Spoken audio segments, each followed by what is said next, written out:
views, opinions, and advice expressed in this podcast are solely those of the guests and do not necessarily reflect the views and positions of Pattison Media or the sponsors of this program.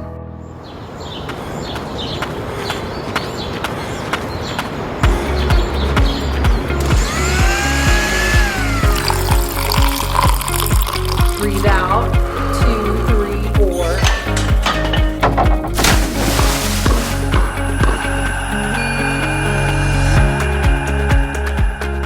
I've had people with full retinal detachments and they say, well, as long as I got both eyes open, I can see fine. If you talk about North America, United States approximately has around 11.3 million tons of textile waste generated annually, with about 85% ending up in the landfill. I wound up working for a company called Purdue Pharmaceuticals, clearly making one of the worst drugs of our time. So if you don't know what you want, but you just have a sense that there is something more, something different, something better out there for you, think about creating anti-goals.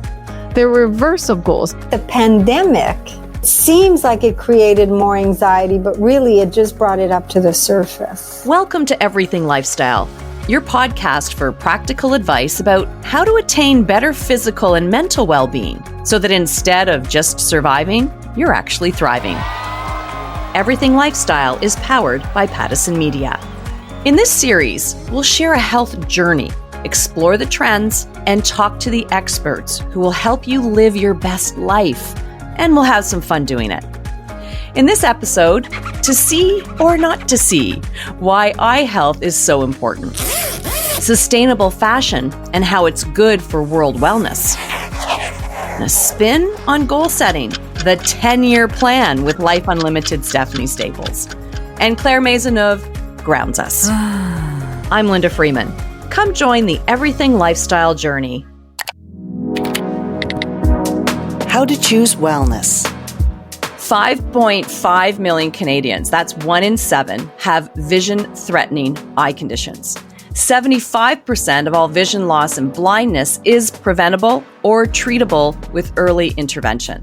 The prevalence of vision loss is expected to increase by nearly 30% in the next decade. 1 in 4 school children has an undetected vision issue, and 61% of parents mistakenly believe they'd know if their child had a vision issue. Now, these stats I pulled from the Canadian Association of Optometrists. She's been an optometrist for over 25 years, worked in a variety of practices, from full dispensing optometry practices to working as an associate with an ophthalmologist. Kristina, Klass, welcome. I am so excited to have you here. Well, thank you for having me, Linda. It's great to be here. I would like to really talk about why eye health is so important, because I often think it gets put on the back burner. We don't think about it until it's too late or until we do get into some serious issues with our eyes. So how often and at what age should we really be starting to think about getting eye exams? With kids, it's really important, at least by age 3, to start getting regular eye exams. A lot of the pre-screening is done by the pediatrician when you're looking for congenital cataracts or, other scary things that can happen with kids. Your visual system develops till between 6 and 8. So if there's an eye that's not getting stimulated or there's an eye turn or something like that, we want to have lots of time to work on it and help the child with it. And you also want to help kids with their coordination. Some eye problems with kids, they're very, very clumsy. Or for them to read is like having to swim with an entire snowsuit on. You just don't want kids to get frustrated. The earlier that you know, the better you are equipped to then work with that child to be able to get their vision back on track. Also a difficult concept for some parents where their child might be able to see, but they have to work really hard to see properly. So for them to decipher a C and an O is very difficult for them. And you can only imagine how frustrating that would be to try and learn when you can't see those details. I catch so many boys who can't read yet, and their teachers will say, oh, well, he doesn't like to sit there and work at it. Where in fact, he has to work so much harder than everyone else to try and see. There's a lot of things where we can make learning easier and just people more comfortable in general. I've seen children where their behavior's way better after they've had glasses. So it's really important. Like I've seen those heartwarming videos where a child's glasses are put on them for the first time and all of a sudden they can see clearly. What do you think? Can you see me? Yeah, you see. You can see. And that amazement and looking at the world completely different, it warms my heart. And it's so great you brought up the fact that behavioral issues could be because your child can't see properly. Yeah, it's surprising how often it happens, actually. Or when parents say, oh, well, he can see fine, and I explain to them how it works, and I say, it's just the shape of your eye. It's nothing wrong with your eye. It's just that your eye is optically short, and you have to work harder to see. So then from there, as we continue on through our life, how often should we get our eyes checked? I would say from 20 to 65, we say every 2 years at the least. Why is coming in for that eye exam on a regular basis so important for our overall health? There's the obvious things on detecting a lot of health issues, and the screenings and the technology and the treatment is getting better and better all the time. Put your forehead all the way forward. Are you comfortable? Yes. And we can prevent damage. A lot of things like glaucoma. We have to find glaucoma before you ever have a symptom. And even things like cataracts, they are treatable, and you rarely get to a point where it's too late to fix them. So cataracts, what time in our lives should we be starting to think about maybe upping the amount of times we might see our optometrist? The big thing is being conscious of, are you really seeing well? Do I have the starburst surround lights or the aura surround lights? Am I avoiding night driving? Am I searching for extra light all the time when I'm trying to read something? Do my glasses seem dirty even when they're not? Anything like that, that's cataract. Let's talk about that difference. People be like, I don't know if I'm farsighted, nearsighted. I don't know the difference. So farsighted means you're going to need help close up, and nearsighted means you need help far away. Right. But it's interesting because farsightedness we can compensate for by focusing extra, because people can see things, but they don't realize how hard they're working. Where nearsighted, you have these built-in reading glasses, and the only way to see better is get closer to something. So that's why we run into trouble when we have a nearsighted parent and I have this farsighted kid, and the parents are not understanding, like, well, he just read the chart perfectly. And I said, I know, and that's why I love the technology. I can show the parent how difficult it is for them focus. Their eyes are working so hard. I've heard some incredible stories of optometrists who have discovered other health issues within a patient through the eye. Have you ever come across anything like that? Yeah, one story that comes to mind is a mom came to see me. The baby wasn't there. I think he was about 9 months old at the time. And I had just said to her, listen, make sure you get your kid's eyes tested. Well, with that, she started studying her baby's eyes. And when the baby was on the change table, she started to notice something, some clouding in the baby's lens. I mean, it's very rare. And I looked at the baby and I could see what she was talking about. But what was interesting is I'd learned about it in school. I'd never seen it in real life. And it was such an early stage that it was really difficult to recognize. And the baby ended up having cancer in both of his eyes. But they treated him. He's being monitored. I got pictures of his birthday and so awesome. But I was so thankful for her mother's intuition. It's because of that conversation and connecting with an optometrist in the first place and having just the awareness of how important eyesight is. That's remarkable. Right? It gives me goosebumps thinking about it, because some silly comment I made because I never stopped talking. That was a conversation that was meant to be. It is remarkable, and any key things that people should be aware of, other than the fact that they should be going on a regular basis to get their eyes checked. Obviously, if you have any vision changes, especially sudden vision changes. I've had people with full retinal detachments and they say, well, as long as I got both eyes open, I can see fine. I thought if it's like this for another month, I'm going to go see somebody. And we have so many great things we can do to help with all sorts of things now. But of course, if you have a tearing retina, it's like peeling wallpaper. You want to glue it back while there's just a little tear, not when it's all off the wall.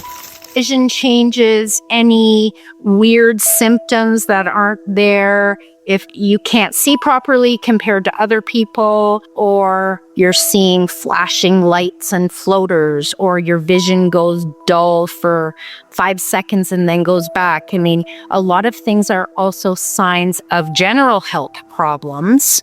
There are a lot of things vision-wise that can help with your whole body. So it's really important to get checked and be seen regularly. And if something's strange, don't dilly-dally. Go to the optometrist, figure it out, and get help for it. Love it. Thank you so much. It was so great chatting with you. You were fantastic. I get my eyes checked regularly, but for anyone out there who doesn't, hopefully this has inspired you to, make sure you have good eye health, because it can mean the world down the road. So thank you for your time today. Thanks for having me, Linda. Coming up later on Everything Lifestyle, sustainable fashion. Good for the soul, good for the planet. Life Unlocked. As cold and flu season sets in, many are already on high alert for illness, and being prepared to tackle the tough symptoms can help ease some of the anxiety. Your head is pounding. You have a stuffy nose and scratchy throat. With still months ahead of cold and flu season, you might be asking yourself, how can you tell if it's a cold or flu? Or maybe you're just saying, does it really matter? Well, let's go through some basic guidelines and you can decide if it does. Either way, it is a good refresher. Both the cold and the flu are caused by viruses. They're respiratory infections. To tell the difference, we need to look at the symptoms. Runny or stuffy nose, sore throat, headaches, sneezing, coughing, and even body aches will generally equal a cold.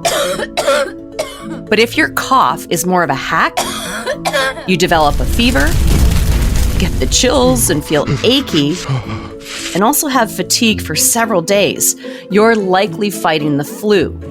Oh, and a flu can still give you a runny nose and stuffy head and cause nausea and vomiting. Fun, right?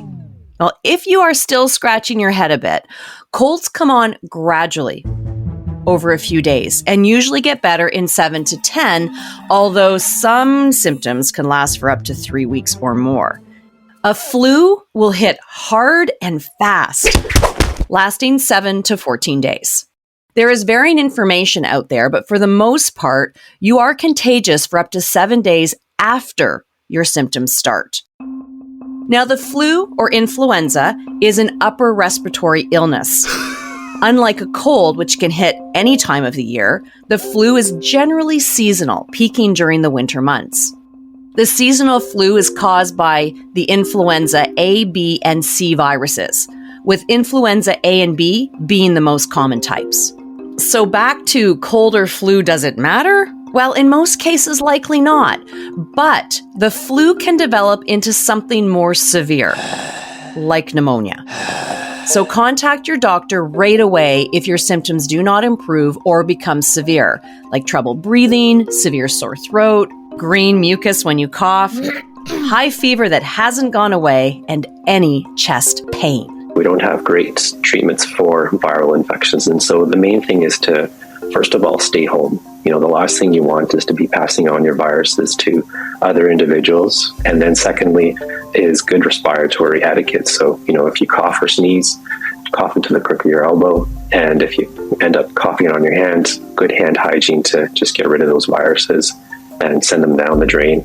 And then, of course, the old adage of lots of rest, lots of hydration, And then lastly, of course, if your breathing does become difficult or it becomes tricky, then definitely head to your nearest healthcare provider for some help, or the emergency room if you have to. Overall, make sure you're hydrated. Water is the best. Some natural remedies such as zinc, vitamin C, or echinacea have shown some success in helping reduce symptoms. Make sure you adopt healthy habits to keep cold and flu germs at bay. You should always make sure you get plenty of sleep, eat lots of fruits and vegetables, exercise, and manage your stress. Check out Stock Your Home with these essentials before you get sick at everythinglifestyle.ca. Coming up later, we talk about goal setting, a 10-year plan. Life Unlimited Stephanie Staples will explain. Health Tag. Sustainable fashion is growing, and the impact making good fashion decisions has on the world's health is worth considering.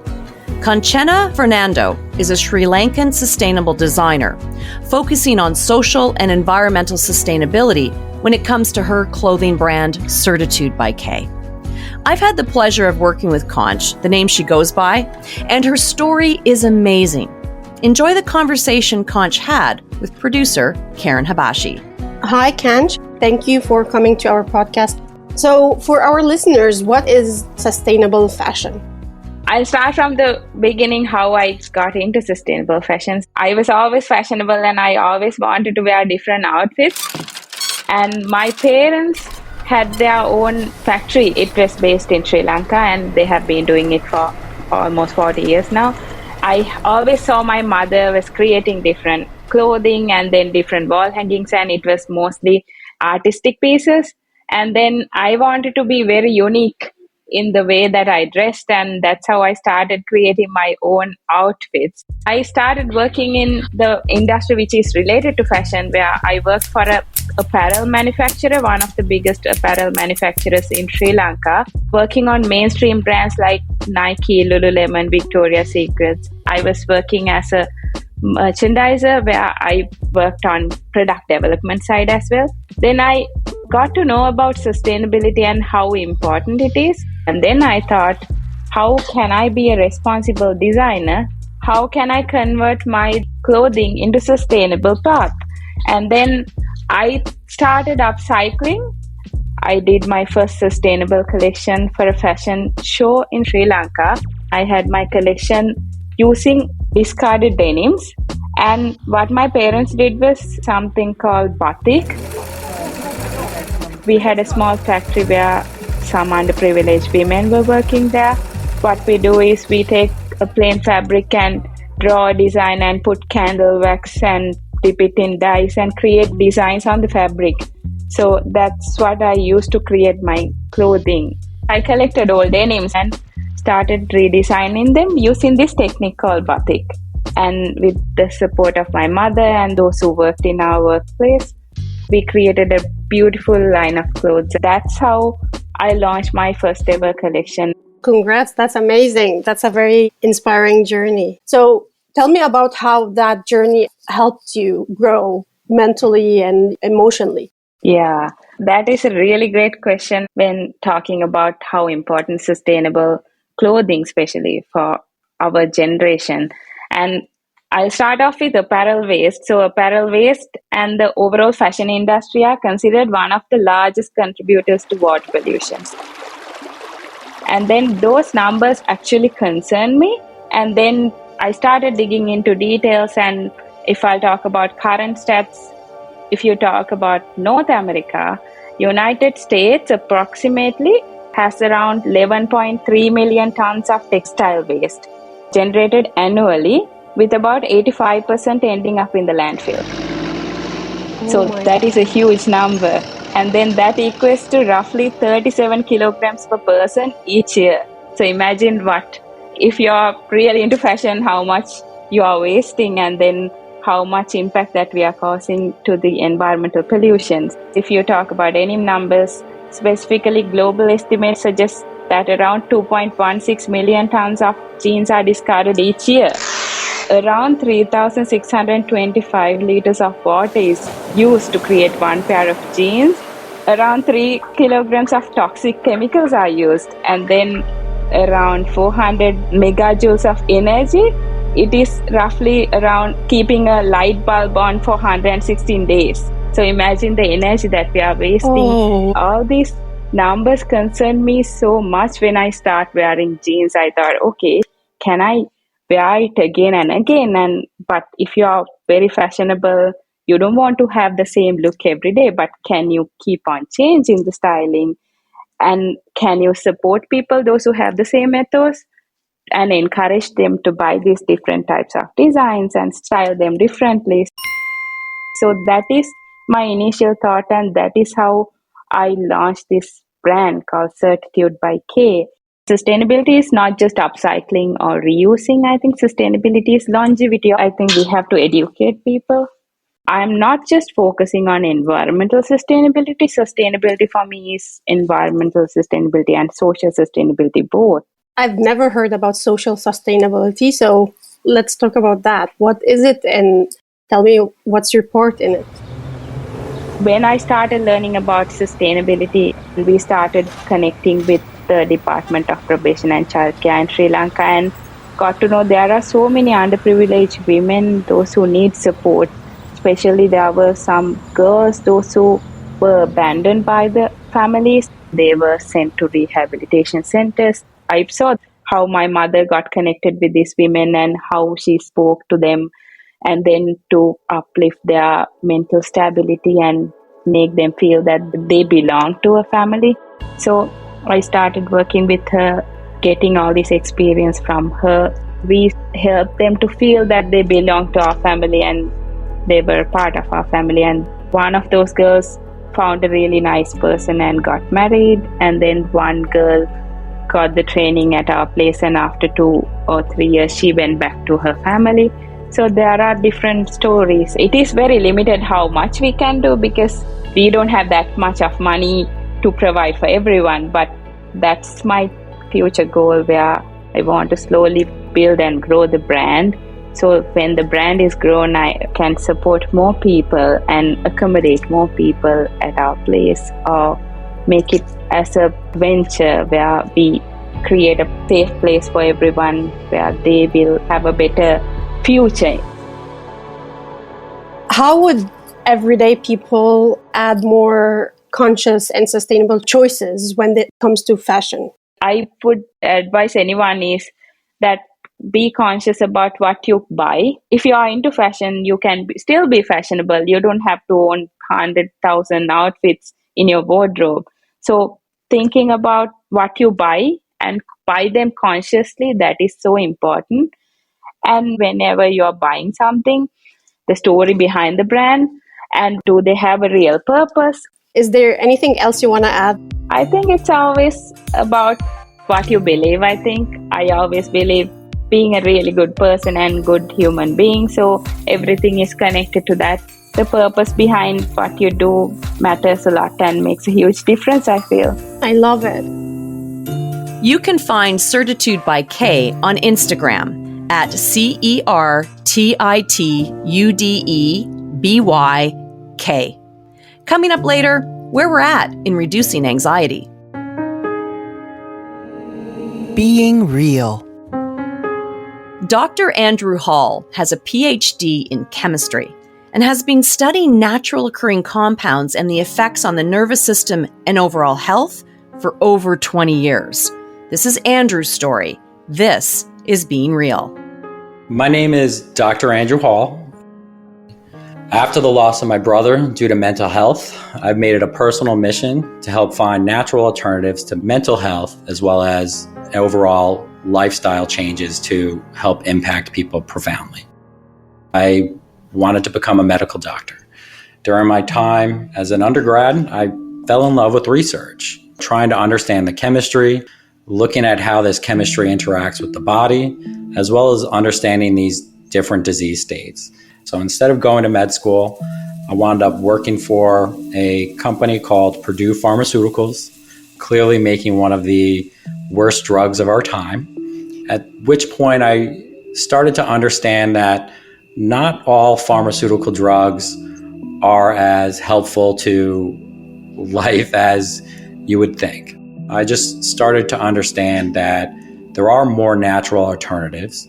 68% of drugs, respectively, originated from a natural source, which pushed me to pursue a career of getting a PhD in pharmacognosy. So that's the study of drugs from natural sources. So during my time at university, I studied naturally occurring compounds, trying to find the next big drug that had impact on novel antioxidants. So that's related to inflammation, neurodegenerative diseases. I did Alzheimer's research, so I screened a bunch of these marine extracts for anti-Alzheimer's related diseases, as well as anti-cancer related diseases. What really became profound to me was there's no one treatment for any disease. It really is lifestyle changes. It's having everything in moderation. It's conducting exercise. It's understanding your body and your mind are so intertwined and have such a profound impact on overall lifestyle. So it's really set me on a path to understand how the mind, body, lifestyle changes can really have a profound impact on life, can really help people. And my personal journey, having fluctuations in weight, having lost a brother to depression, being cognizant of those things, seeing family members diagnosed with Alzheimer's, my grandma deteriorating very rapidly, my current father-in-law being diagnosed with Alzheimer's. It's learning that these lifestyle changes, and there's no one single approach to a healthy life. So really what got me into chemistry and science was I wanted to help people. I was innately curious about the world, but us as humans are so complex. Our neural systems are so complex. We're just at the start of understanding it. We don't understand how the neurons even work, how they communicate, how your gut is related to your brain. We're really at the infancy of this. But what I truly believe it's to live a healthy lifestyle, it's a culmination of multiple factors. And my innate curiosity is to be able to empower people with the right choices. I think there are multiple approaches to a healthy lifestyle, to meditate, to exercise, and not do extremes to really help you out in life. So, overall, what got me into this world is trying to help people, but by helping people, it's empowering, it's educating, and it's working with people for their own individual needs that I believe is really going to change the world. Thank you, Andrew. Later on Everything Lifestyle, we hear from registered clinical counselor Claire Maisonneuve on why there's a heightened awareness of anxiety. I'm nice for a living. I'm nice for a living. I'm nice for a living. I'm nice for a living. Life Unlimited with Stephanie Staples. A topic that can be revisited over and over is around goal setting. Because how many times have you been through this exercise and ended up going nowhere? So motivational speaker Stephanie Staples, who has talked about this topic on many occasions, and I said, let's do it again because it's so easy to put off goal setting, but study after study shows the importance of doing this, right? It works for a lot of people. It also doesn't work for a lot of people.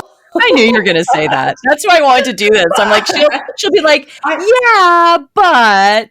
Well, almost everything is like that, right? There's a yin, there's a yang, there's a yes, there's a no, there's a time, there's a place. It's almost everything is like that. But for a lot of us, I need to have that carrot in front of my nose. For example, my husband would say, are you going to go to the gym in the morning? I have to say yes or no. He says, well, you could just decide in the morning. I'm like, no. If I decide in the morning, the answer is always no. I need to decide the night before, my clothes are ready, then I will do it. In the morning, I never want to go. Maybe it's not just about goal setting, but I think it's important to have a plan of some sort. So let's just talk a little bit about that, focusing in on how to stay motivated. I noticed when I was coaching, so a lot of people, they know they want something more, something different, something better, but lots of people don't know what they want. So if you don't know what you want, but you just have a sense that there is something more or something different, something better out there for you, think about creating anti-goals. So they're reverse of goals. Most of us know what we don't want. So if you could make that list of things, I don't want this and I don't want that, then you just flip it over to the other side. So then what does that look like if you don't want that? Does that make sense to you? It does make sense. You can look at it like, I don't want to age poorly. So then what do I have to do in order for that not to happen? And then that becomes my motivation, because what do I need to do to stay healthy? But I find if I don't write these things down and I don't talk to myself about these things on a regular basis, Steph, they kind of just fall to the wayside. Like I have to find some sort of dialogue or some way to keep myself motivated once I've discovered the things that I don't want to have happen. That's right. One of my friends did something that really made me turn my head. So I'm super good at monthly goals. But my friend has just created a 10-year goal. She said, I just realized, oh my gosh, if I keep living my life the same way, she's 42, when I'm 52, I'm not going to like that person at 52. And so she has created a whole game plan for the next 10 years, which really kind of blew my mind and kind of scared me, but it's made me think, who do I want to be at, 59, whatever. She is so pumped. She has created you talk about the why. She has created such a clear vision of who she wants to be, this person. You know what she said to me? She said, I can't wait to meet her. What a great concept. Isn't that powerful? So it is powerful. It's really changed things for me. So I've been, watching her and I've talked to her at length.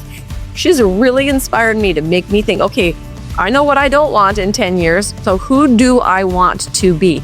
Maybe we don't know exactly what to do to get there, but once we know that why and where we imagine we want to be, we work backwards from there, and then we create micro commitments, teeny tiny things that we can do on a regular basis to lean into that area we want to go. This is good for anyone at any age and stage in life to take a look at my life in 10 years. This is what I would like to see. I think this is really cool. Especially when you're younger, probably 10 years seems like forever, right? But if you're over 35, I'm going to say, how fast did the last 10 years go? Zippity-zappity-zoo, it's gone. Yeah, right? And you think, I have lots of time to do this, but then 1 year turns into 3, turns into 5, turns into 10 years, and all of a sudden you're like, oh my God, how could that be 10 years ago? So it's going to go that fast, and I'll tell you what, if you're younger, it's going to go even faster when you get older. So yeah, I know. Gosh, everyone's mom says that. And your moms are right, people. As you get older, life goes faster and faster. So this is a good plan. And what a great motivation, too, to be able to say that and to look forward to those next 10 years and what they'll bring and mapping that out, kind of developing your own roadmap. Now, one of the things that I wanted to talk about is when things don't go the way that people want them to, we tend to get frustrated, right? We might lose a little bit of hope. What is your advice to people so that they can stay motivated? Well, as positive as I like to be, I honestly think we need to plan for failure. It's going to happen. We are fallible. We are human. We are imperfect. We are not going to do everything tickety-boo all the time. It's just going to happen. So what if we plan for that failure? What if we celebrate that failure? There is another technique out there. It's like you can miss a day. Whatever it is you commit to, you can miss one day, but never 2 days. Never 2 days in a row. And I think that's pretty wise. We are going to fail. Do we have to call it fail? I don't know. I think we could just call it like it's a human. I'm just being human today. I'm just my imperfect day, and that's okay. Anything else, Steph, before we go? Just Stephanie Staples. And as always, I'm encouraging you to live your life unlimited. You don't have to be perfect. You can fail. You can be imperfect. You can be human. But we can still live our lives as unlimited as can be. If you want any more help with anything to live a more motivated life, or if you need an amazing speaker, go to stephaniestaples.ca.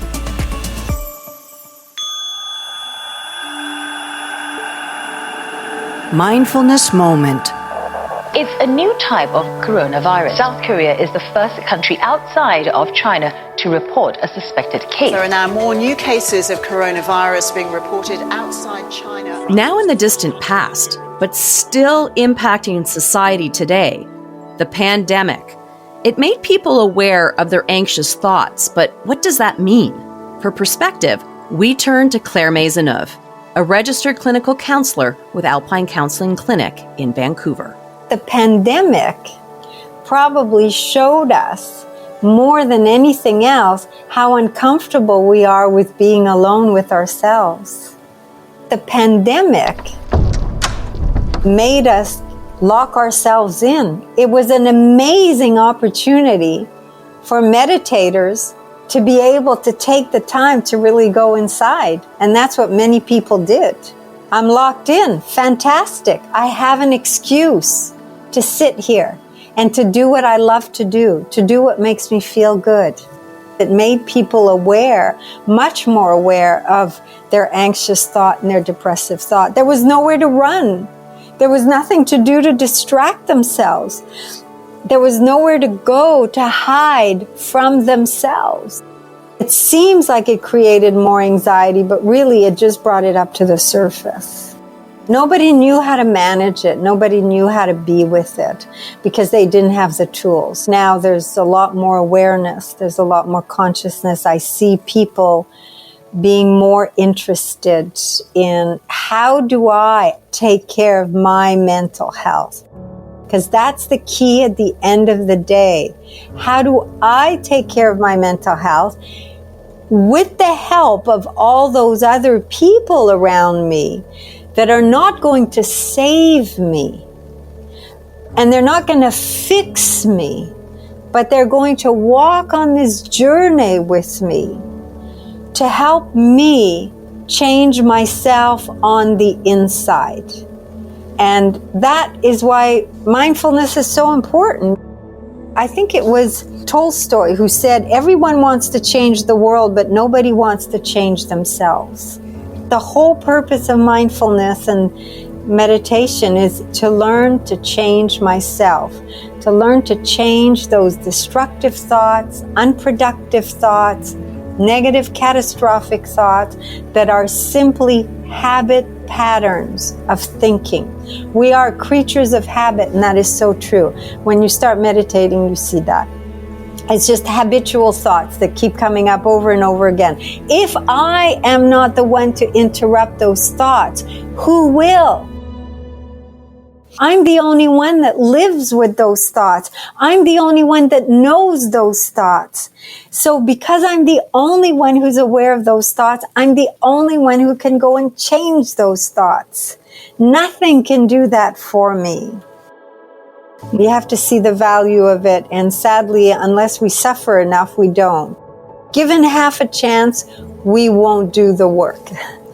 It's just human nature. Just let me go and play and have fun and get everything I want. Just give me the relationship, the kids, the house, the money, and I won't have to do anything else. So there's a lot of suffering in the world right now, and there's a shift that is happening towards looking more deeply at what is the potential that I have within myself to create the life that I want and to create the happiness that I want. We are moving in the right direction. With all the suffering, it has forced us to move towards the light, to move towards greater inner awareness, and that we are on an upward evolutionary journey at this time. It may not look like it with everything that's going on out there, but hey, everything that's going on out there has always gone on throughout history. There's nothing new. It's not like we've never had war or famine or pandemics. So there's just more of what's always gone on, but there's a shift in consciousness that's happening for sure with people. And that's represented even in how we talk about meditation. It's not a dirty word anymore. It's come a long way for a reason. Thanks, Claire. Next time, being responsible for what we put in our minds. Now, you can find Claire at anxietyandstressrelief.com and head to everythinglifestyle.ca for meditation with Amanda. Life is challenging, and incorporating a healthy lifestyle in our daily lives may seem like adding to the already long to-do list. But together, we can make it easier. Join us on the next Everything Lifestyle as we talk about heart health, specifically signs of heart attack in women. I'm Linda Freeman. Let's connect again soon on Everything Lifestyle. You've been listening to Everything Lifestyle, an initiative powered by Pattison Media, designed to inspire and motivate a healthy life. For more information on this program, go to everythinglifestyle.ca. Another Everything Podcast production. Visit everythingpodcast.com, a division of Pattison Media. Subscribe wherever you get your podcast.